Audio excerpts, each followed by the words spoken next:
Morning everyone, कसे आहात सगळे? मजेत ना? Life of Adiraj and mamma चॅनलच्या एका नवीन ब्लॉगमध्ये मी तुमच्या सगळ्यांचं खूप खूप स्वागत करते. हा व्ह्यू बघून तुम्हाला कळत असेल मी माझ्या माहेरी आलेली आहे. मला MRI करायचा होता म्हणून मी आले होते. म्हटलं चला माझा आजचा दिवस कसा जातोय तुमच्यासोबत सुद्धा शेअर करू. माझ्या माहेरी माझं रुटीन कसं असतं किंवा इथलं काय रुटीन आहे तुमच्यासोबत मी शेअर करणार आहे. त्यामुळे हा ब्लॉग शेवटपर्यंत नक्की बघा. मी MRI करून आले तोपर्यंत आदिराज झोपेतनं उठलेला होता. त्याचा नाश्ता वगैरे सगळं झालेलं होतं. तो आता मस्त गाडीवर बसून खेळत होता. इकडे आमच्या नाश्त्याची तयारी चालली होती.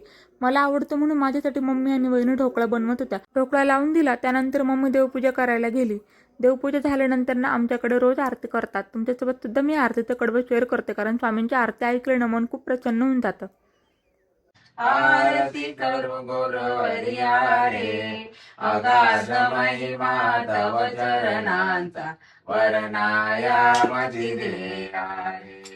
अक्कल कोटी वास करुनिया दाविलिय गणित चर्या रे. लीला पासे बद्ध करुनिया तोडिले भवया रे.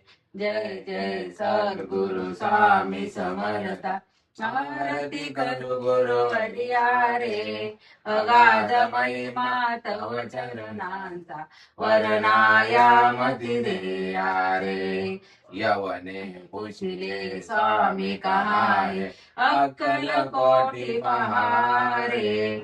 समाधि सुख दे भोगुनी बोले, धन्य स्वामी वर्या रे. जय जय सद्गुरु स्वामी समर्था, आरती करू गुरुवर्या रे, अगाध महिमा तव चरणांचा वर्णाया मती दिया रे. मलाही स्वामींची आरती खूप आवडते म्हणून म्हटलं त्याला तुमच्यासोबत सुद्धा त्याचं एक कडवं शेअर करू.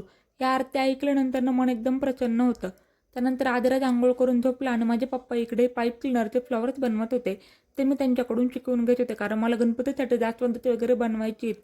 हे फ्लॉवर्स खूप इझी आहेत, पण मला काही स्टार्टिंगला ते जमत नव्हते.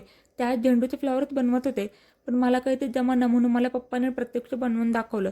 बनल्यानंतर ना ते फ्लॉवर्स इतके आकर्षक दिसत होते की कोणी म्हणणार नाही की हे ओरिजिनल नाहीत म्हणून. आमचं हे बनवून झालं आणि लगेच आदिराज झोपेतून उठला होता. उठल्या तो आला बाल्कनीत, कारण बाहेर मस्त असा पाऊस पडत होता आणि त्याला बाल्कनीत उभा राहून हा पाऊस बघायचा होता म्हणून तो बाल्कनीत आला.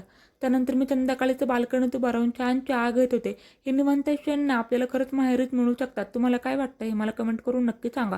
आज दिवसभरात जे काही झालं ते मी तुमच्यासोबत शेअर केलं. तुम्हाला ब्लॉग आवडला असेल तर नक्की सबस्क्राईब करा. आपण भेटू नेक्स्ट ब्लॉगमध्ये. तोपर्यंत बाय बाय.